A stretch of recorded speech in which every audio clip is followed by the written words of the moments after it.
I want to talk to you about a piece I worked on for about a few number of years, let's say between 2002 and 2007.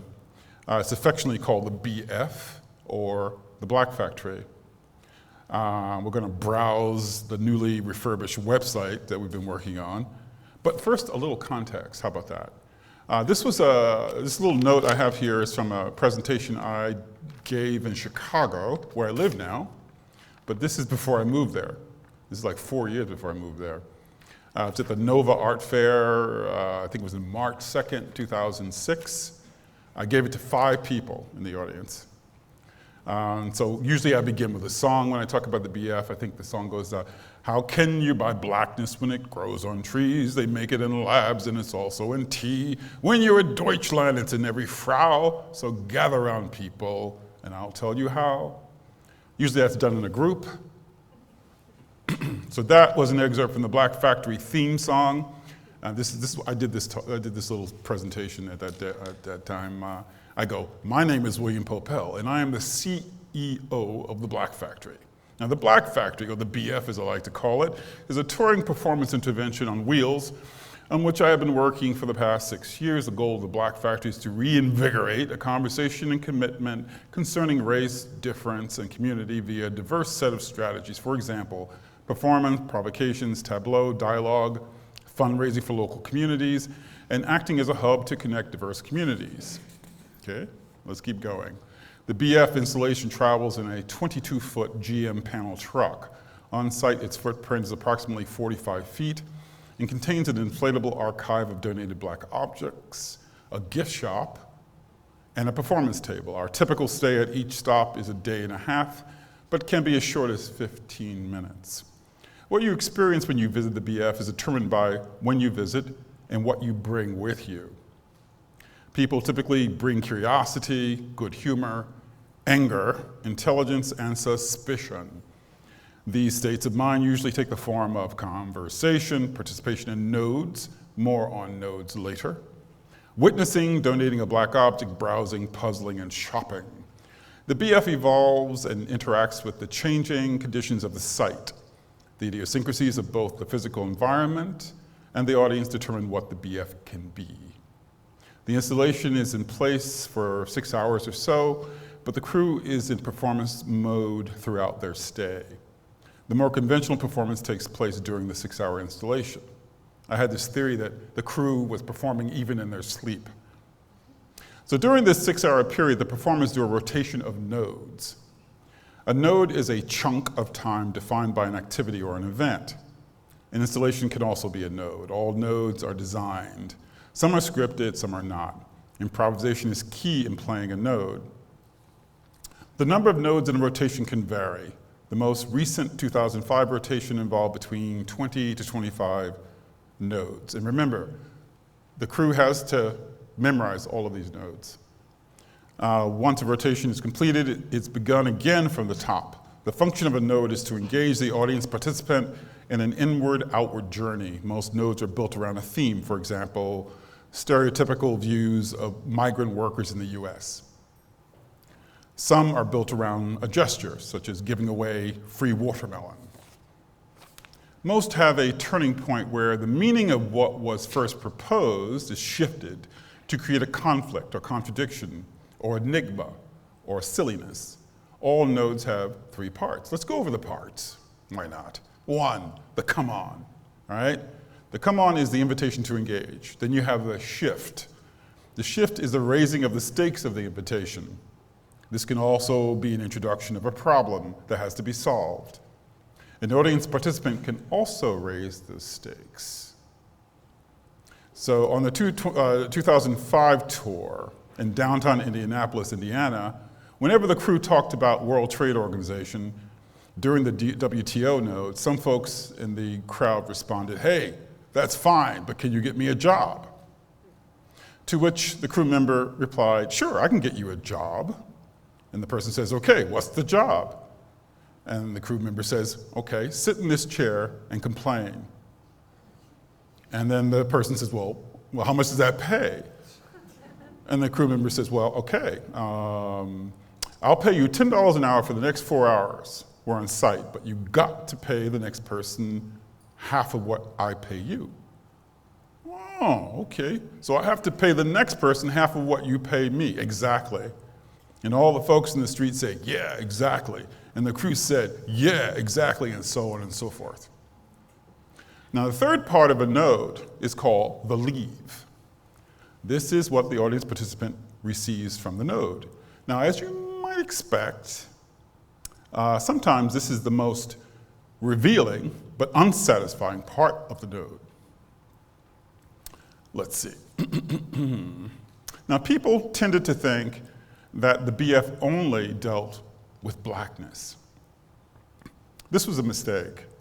Of course, blackness is important. I like blackness.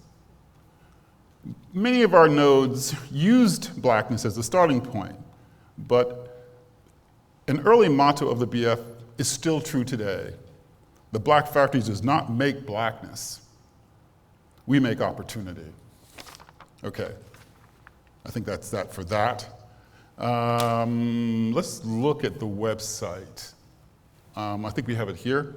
Is it up there? Yeah, there it is. Okay, so this is like how you get in, right? There's a little house there, a little up there. Okay, you got that, and you go through these, and there's different ways you can configure to get through. You know, now we're at the main page, and we have this little banner that sort of wants to go across, go. And there's like, the banner has, I forget, 4 or 5 different versions of what it says, but we can get to that later. You can go looking for this site yourself. And there I am, ghosted as a little cherub. Let's see, where am I? Okay, I'm gonna talk about training. Like training, how do you train performers to do the Black Factory? Well, one of the oddest things that I remember about making the BF was trying to train the crew.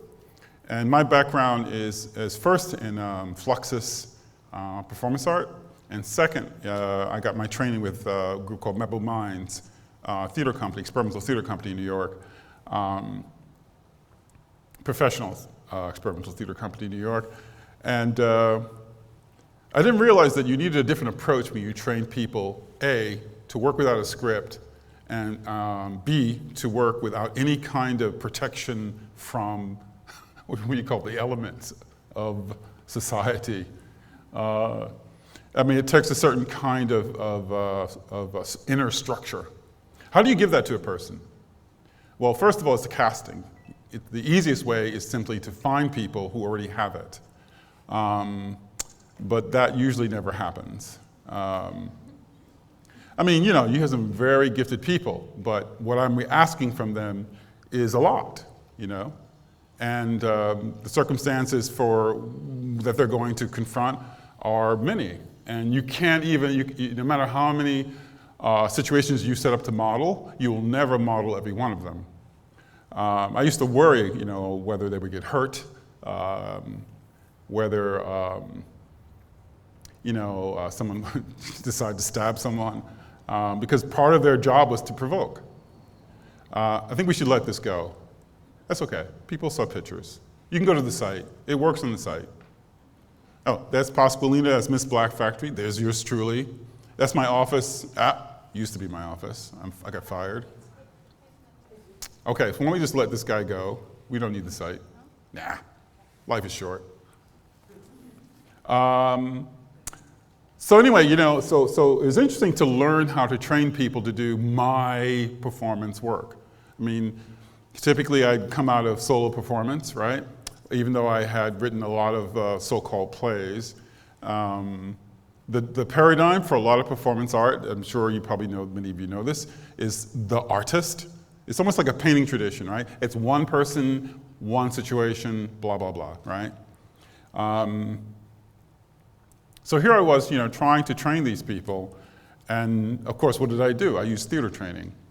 And I realized right away that was working, but it wasn't working. The things that worked was that the conversations were great. I'm into that tradition of theater where you actually talk to the performer, even though there are theater traditions where you don't talk to the performer. What did Hitchcock say? Actors are cattle. So there is that tradition, right? You tell the actor to do something, they better just do it, you know? So that's not my way. So the whole rap thing was great. We did a lot of modeling. Let's see, we did a lot of work in the field, trying ideas out. But if I were to do it again, I'd do it more like dance training, where, at least a dance training that I'm familiar with, a training where, let's say a choreographer creates a movement vocabulary that he or she places on the dancer's body. So even with my more theater-based method, I mean, I was trained in a very physical style, but it was still a theater-based style. So I did a lot of physical modeling for the actors, but I'd never told them this is the way to do it. I never made it explicit. And I thought later, well, why didn't I do that? I think there's some embarrassment about my own body involved or something like that. You know, because then it would be my body style on all these people doing it in public, doing me in public, right? And I had this idea, I thought that the performers would somehow self-inculcate, right? They would sort of get me, and then, you know, and then they'll do me, right? But of course, you know, what was I asking them to do? I was asking them to be in public, be exposed, try new things, be open. And what were they going to do? They were going to protect. They're going to go with what they knew. And what one usually knows is one's own body. So that's a lot to ask a person to give up, you know. I want you to give up yourself and be me. That's good. But I now realize that it would have been more disruptive of habit and more helpful in the long run to do more modeling and insist that it was my body that was the BF style. Now that sounds kind of fascist, right? Even as I say it now, and a little more than embarrassing. But I believe, you know, owning that choice as a director, right, was really the proper thing to do. Was to say, okay, this is the lens. My ass is the lens, if you know what I'm saying, right? My pinky is the lens, right? My nose is the lens, you know? And accept that what's gonna happen is you're gonna have people who are gonna do you horribly, and you're gonna hate it. But that's part of the thing. But then you're gonna have people who are gonna do you better than you do you. And then there's that. But they would have a structure to then lens through in terms of, they would be protected, right? They're not doing themselves, they're doing me, right? And that way it gives you license to be something else. And as David Cronenberg said, everyone wants to be someone else. So, we'll let that go too. Yet, not yet. What? So, for real? You're not playing with me. I can let this go. If as soon as I let this go, the video will start. Or do I have to do something? Do I have to like press a button? Yes. Oh. Technology. Okay. So this video was made in collaboration with a wonderful man trying to interpolate what blackness is. I was interested in polarized positions of blackness. Personally, I mean, I have like a history of destroying objects for the sake of sound. Progress. I am American. Hello, I am Miss Black Factory, and I'm here to give you a reading from the Tarot Deck of Difference. So this is our promo, right? We sent this around the country to solicit work. So if the table is here, the gift shop is open. This is the gift shop, as you can see. It's a major operation. Like, every one part has like 900 little parts. Now, Pasqualina You know, was and then, like, half of an those artist, have, like, as artists, their own right? Subsystems. A lot of installation work. Very little performance background.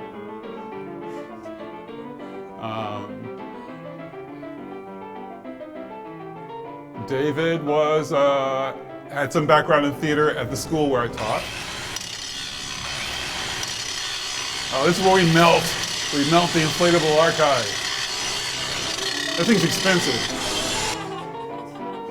Okay. So people gave us these things that they thought represented blackness. We like to talk You about know, brand I thought the little can of shoe polish, and we that made do me feel really through good. Items in our gift shop, through the different performances. Because part of doing this work is to let it go. And Daniel was a Not filmmaker, be no performance so, background. Afraid to have it Asked work. Pasqualina driving. She could hardly reach the foot pedals, so we had to build something for her to reach it. Good luck. Don't hit anything, God damn it. I was very forceful as CEO. I used to wear this bathrobe. I felt very good about myself. It was a moment. Anyway, okay. And Craig Saddlemeyer, you know, he was like the big editor for this project and has helped me in a lot of projects. Anyway, you can go visit on your own. This is our new pink background for the film. Okay, enough of that. All right.